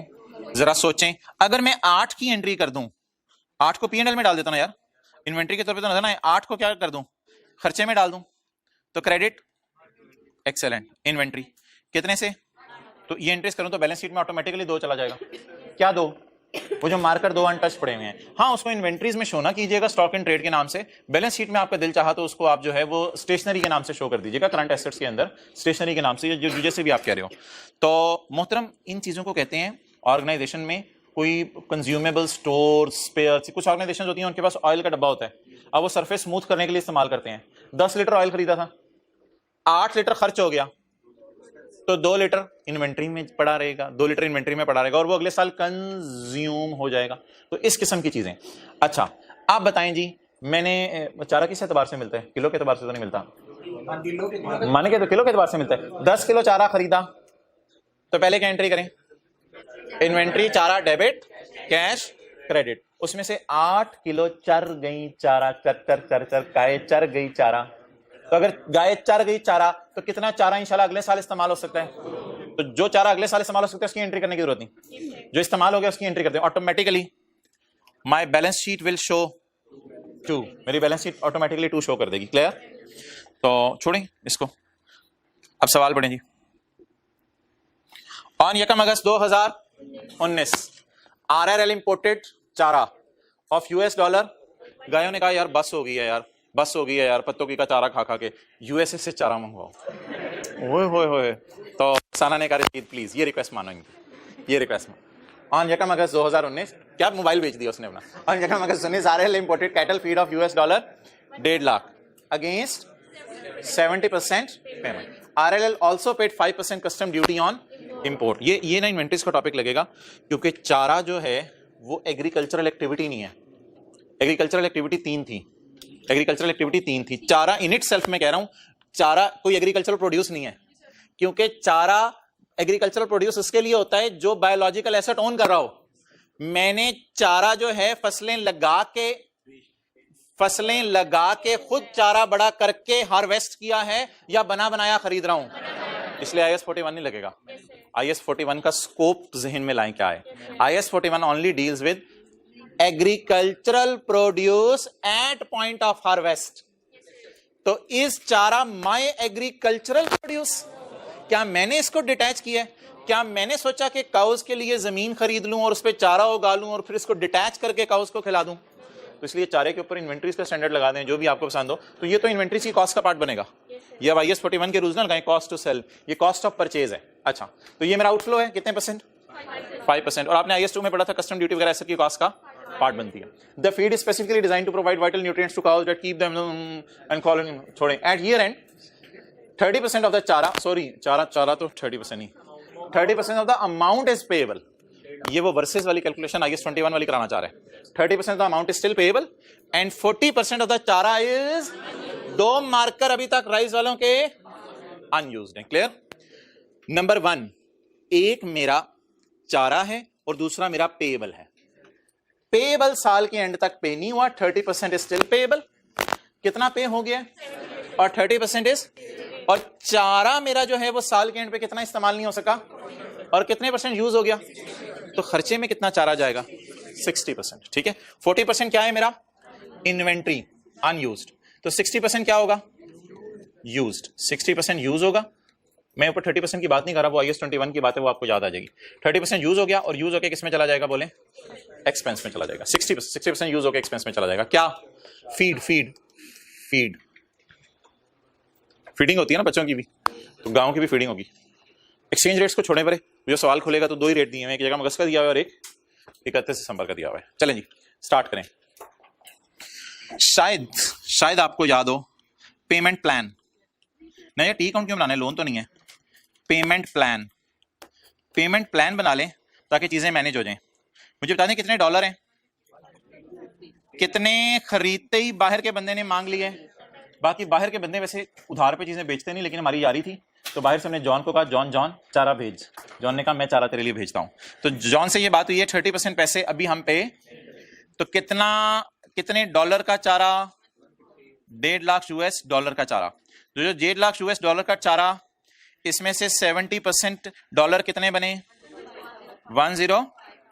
तो $1,05,000 तो अभी पे करने पड़ेंगे उसे, बाकी डॉलर अभी पे नहीं करने पड़ेंगे। बताएं 40। ईयर एंड पे किन डॉलर्स के बारे में मैं परेशान हूंगा? जो पे हो चुके हैं या जो पे करने हैं? ईयर एंड पे किन डॉलर्स को वर्सेस की कैलकुलेशन से गुजारूंगा? क्या डॉलर पेएबल मॉनेटरी आइटम है? बिल्कुल। और इन्वेंट्री को अपने हाल पे छोड़ दूंगा क्योंकि वो मॉनेटरी आइटम, तो चारा नॉन मनी है, मनी तो नहीं है, चारा नॉन मनी है और पेएबल इन मनी है। क्लियर? तो वो कॉन्सेप्ट भी जरा रिवाइज हो गया। तो चलें जी, एंट्री करें पहली बारी। 1.5 लाख से चारे को डेबिट कर देता हूं, लेकिन ऑब्वियसली यूएस डॉलर में नहीं करना। 1.5 लाख से चारे को डेबिट कर देता हूं और 70% लायबिलिटी नहीं, पेमेंट रिकॉर्ड होगी और बाकी वो जो पहली क्लास में कैश और पेएबल की एंट्रीज की थी IAS 21 की, वही वाली एंट्रीज हैं। तो कस्टम ड्यूटी तो ऐड करूंगा, कैपिटलाइज कर दूंगा, उसी एंट्री में कॉस्ट में ऐड हो जाएंगी। यकम अगस्त 2019। ओके, पहले जी मुझे बता दें कि डेबिट क्या होने? इन्वेंट्री या फीड समझ लें। इन्वेंट्री फीड उसकी डेबिट होगी, जैसे ही चारा आएगा चारा डेबिट। 75% पेमेंट अभी करनी है, 70%, और 25% पेमेंट, 30% मात्र 30% पेमेंट फिर कभी करनी है। और एक आउटफ्लो मेरा इससे हो रहा है, वो है कस्टम ड्यूटी का। लेकिन कस्टम वाले जो है ना, वो पूरे चारे के ऊपर ही टैक्स ले लेंगे, कस्टम वाले को 70-30 के चक्कर में नहीं पड़ेंगे। ओके, अब आप हजरात जो है वो इन्वेंट्री की price in the end balancing निकालिएगा। आप ये सारे फिगर्स मुझे कैलकुलेट करवाएं। पेमेंट प्लान का फायदा ये होता है कि डॉलर वहां से उठा लेते हैं। कितने डॉलर दे दिए, कितने डॉलर दे देंगे? 45,000। मोहतरम, पेएबल को ना स्पॉट रेट पे रिकॉर्ड करने, स्पॉट रेट पे, ईयर एंड पे नए रेट पे लाना है, ईयर एंड पे नए रेट पे लाना है, फिर ही तो वर्सी वाली कैलकुलेशन से गुजरेगा। अच्छा जी, फिलहाल स्पॉट रेट्स बता दें। 164 जी बोले। 1,220 000। चलें जी, 1,72,00,000 738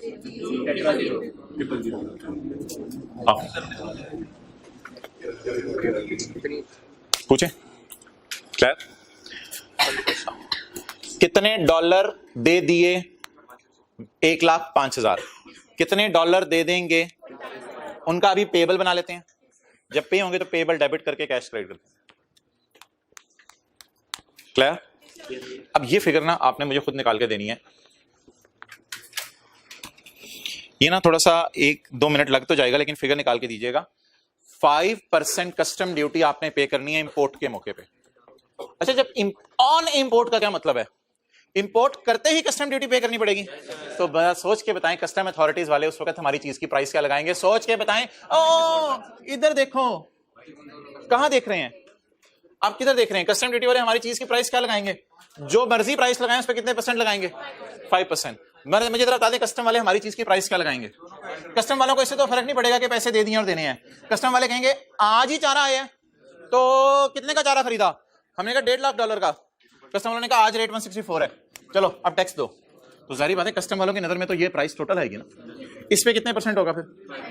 5%। तो 17,220 000 प्लस 7380 000, जो वट एवर द टोटल में भी, इनटू 5%। अच्छा, हमको गलत तो नहीं करे कि कस्टम ड्यूटी को एसेट की कॉस्ट का पार्ट बनाने लगे हैं?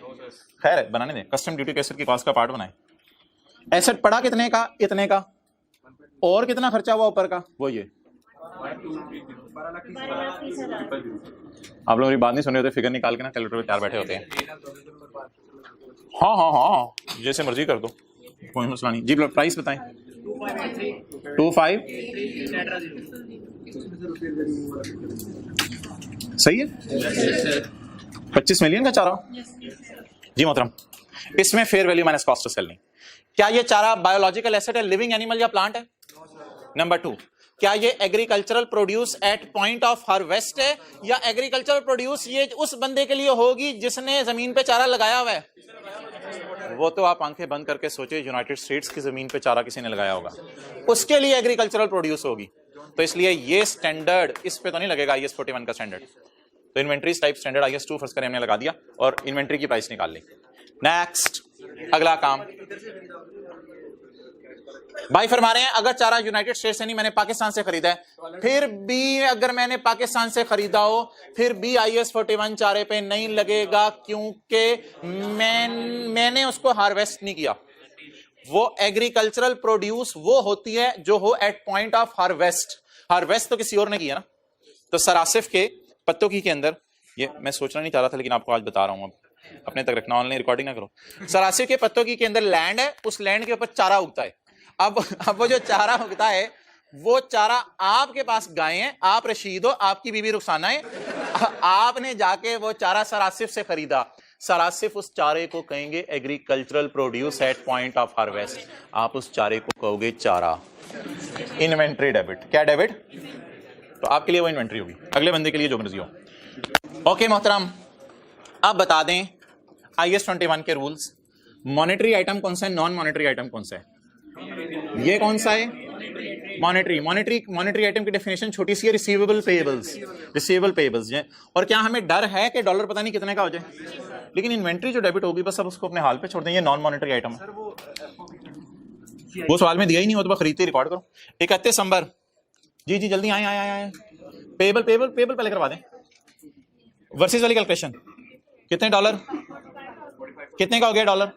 अब मैं स्क्रीन पे नहीं जा रहा, उधर आप लोग बता दें। 152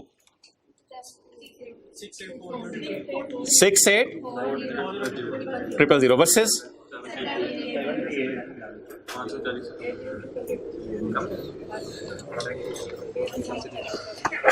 मोहतराम खुश हो जाएं। रशीद रुखसाना होगा, रुखसाना दुनिया में रुखसाना की हो या 73 लाख की बजाय कितने पैसे देने पड़ेंगे? तो लाइबिलिटी कम हो रही है, बढ़ रही है? कम हो रही है। तो क्या करें? वैसे में डॉलर देखे ना 164 का था, वो आप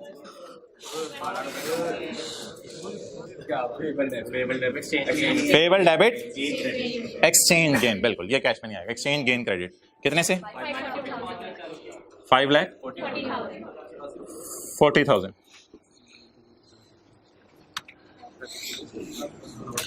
यार तू चारे को डलवा देना खर्चे में। हाँ जॉन को पैसे भेजे, नहीं अगले साल भेजेंगे।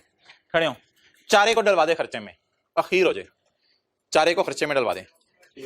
चारा बता है कितना? जो भी है इस चारे को खर्चे में डालना है। मुझे किस चारे की टेंशन है? जो पड़ा हुआ है उसकी टेंशन ना लें, जो पड़ा हुआ है उसकी टेंशन ना लें। जो इस्तेमाल हो गया उसकी एंट्री कर दें, तो खरीदा कितना था? 25 मिलियन का। इस्तेमाल कितना हो गया? तो कितना पड़ा रह गया?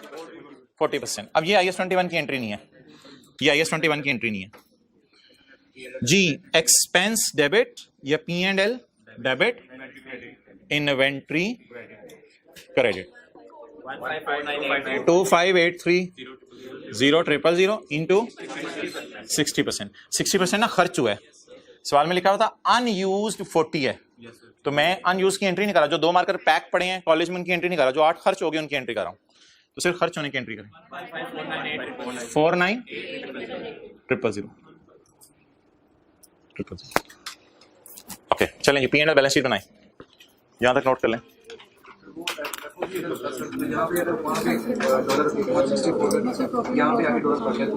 FOB में किस नहीं, वो रिकॉर्ड कब करते हैं? पाकिस्तान में आने पे या बाहर के मुल्क में? तो उसी दिन जो डॉलर की प्राइस होगी उसी पे रिकॉर्ड हो जाएगा। हाँ तो इन ट्रांजिट की प्राइस उसी पे रिकॉर्ड कर लो। ईयर एंड पे कोई ट्रांसलेशन नहीं होगी। हाँ तो नहीं इन्वेंट्री की प्राइस नहीं छेड़ेंगे। ओके ओ भाइयों, नहीं मांगा हुआ P&L बैलेंस शीट बना दें, सोचना शुरू करें। P&L में क्या जाएगा यार? आज देख लें, जिसकी गाय है उसका P&L ऐसे नहीं बनता, सेल वगैरह। उसके change in fair value at year end, बताएं जी। Change in fair value at year end, paper में नहीं लिखना, ये ब्रैकेट में ले लें। चेंज इन फेयर वैल्यू नहीं, चेंज इन फेयर वैल्यू पहले मैं पूछ रहा हूँ, चेंज इन फेयर वैल्यू पूछ रहा हूँ, चेंज इन फेयर वैल्यू। ये असल में ना मेजर गेन होता है, और ये तो कुछ गाय खरीदी थी जिन पे गेन लॉस आ गया था। मेजर गेन आपका ये होता है साल के एंड पे 24205। ओके, अब खर्चों में बताएं क्या क्या आएगा। खर्चों में क्या आएगा? लॉस किस पे? On initial recognition. Initial recognition loss कैसे आएगा? और यार जहां जहां P&L आ रहा है लिखवाते रहे, ऐसी मुंह उठा के जिस परेशान होकर देख रहे हैं। कितना नुकसान है? 5780। अच्छा, ये जानवरों वाले को बड़े मजे होते हैं, इनकी डेप्रिसिएशन नहीं होती बल्कि उल्टा वैल्यू बढ़ती रहती है जानवरों वाले की, तो बड़े होकर जानवर खरीदेंगे। ओके, चारा एक्सपेंस भी है और एक्सचेंज गेन भी है। चारा एक्सपेंस 15498। फीड एक्सपेंस 40% तो पड़ा हुआ है ना, तो 60% इस्तेमाल हो गया। कितना? 49। और ठहर जाओ बस, इधर तो कुछ करने दें, आगे चलें जी। एक्सचेंज गेन आ रहा है कितना? 540। कोई और चीज़ है तो देख लेंगे, दफा कोई ऑनलाइन वाले बता देते हैं। ये एक चीज़ रहेगी थी P&L में डालनी थी। तो बैलेंस शीट में आ जाए जी। बैलेंस शीट में नॉन करंट एसेट्स, बायोलॉजिकल जी, इधर लो यार कैमरा। 157685 क्लियर? ये 157685। Working to 157685। ओके, ये 157685। और पेबल अभी कितने पे खड़ा है? 68। ना ना ना ना ना ना ना ना यार, ये तो नहीं भाई, ऐसा ना कर यार। 6840। यहां से देखो ना, क्रिएट कितने पे हुआ था?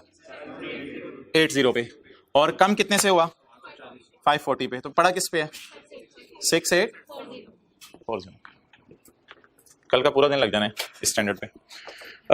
जी क्या लिखना है जी? Current liabilities. पहले करंट एसेट में एक चीज आनी है, चलें वो छोड़ें। करंट लायबिलिटीज पेएबल कितना है? 6840। करंट एसेट्स में आ जाए। अच्छा यार, ये ना निकालने पड़ेंगे। 100% चारा खरीदा था, 60% खर्च हो गया, तो 40% अनयूज्ड है। बैलेंस शीट में क्या जाना चाहिए? वो जो दो मार्कर अनयूज थे, तो 25830 माइनस 15498।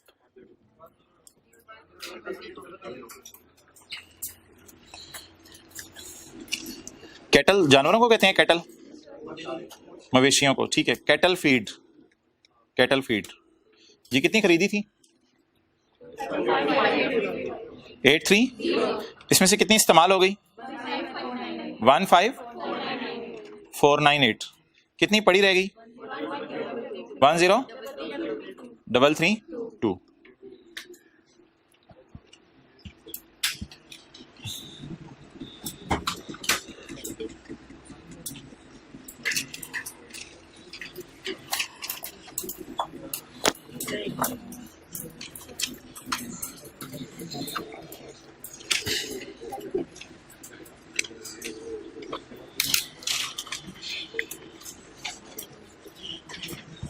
ओके, आ जाए चैप्टर में।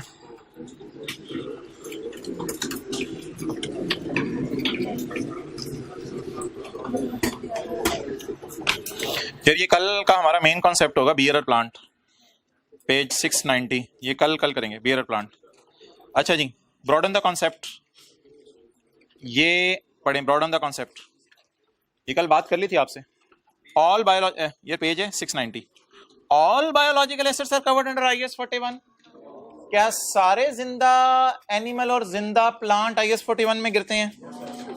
If animal is held in जू, रिवाइज करते रहे ना, सेल के लिए। 3 बातें याद है? एग्रीकल्चरल एक्टिविटी की डेफिनेशन किसी को याद हो? याद करनी नहीं थी, सिर्फ 3 लफ्ज़ उसमें याद करने थे।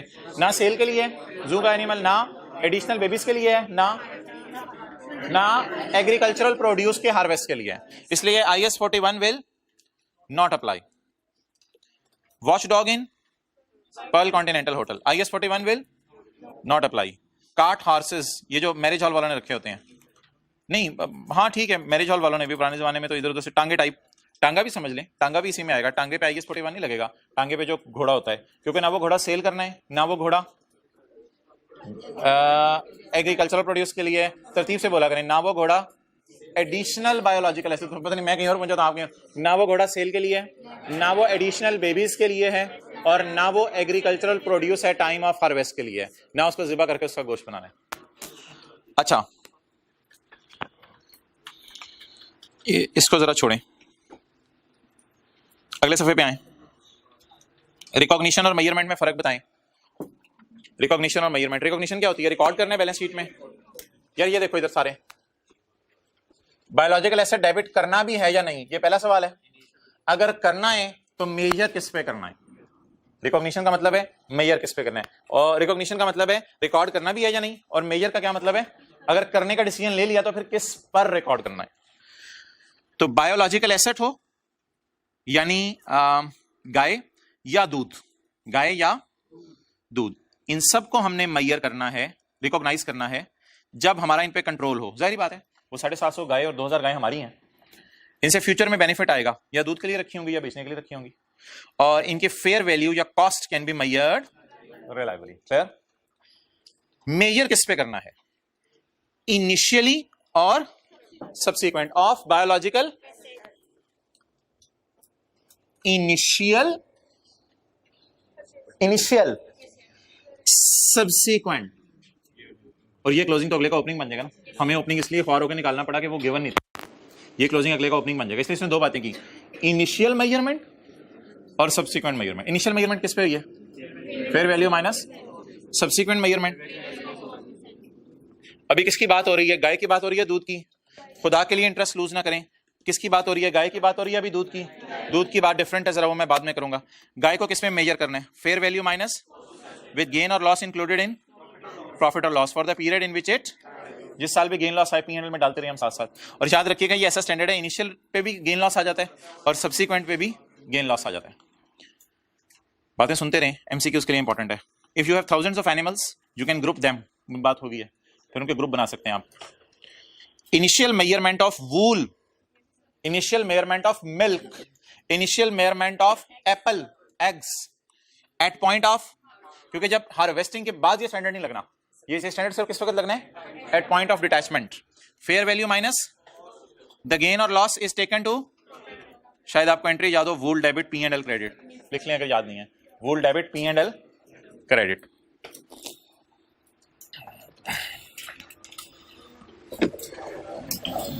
ठीक है यार, काफी हो जाएगा फिर, छोड़े परे। होमवर्क में क्या नहीं कर, चलें ठीक है, बस ये पास पेपर का क्वेश्चन 1 करें फिर।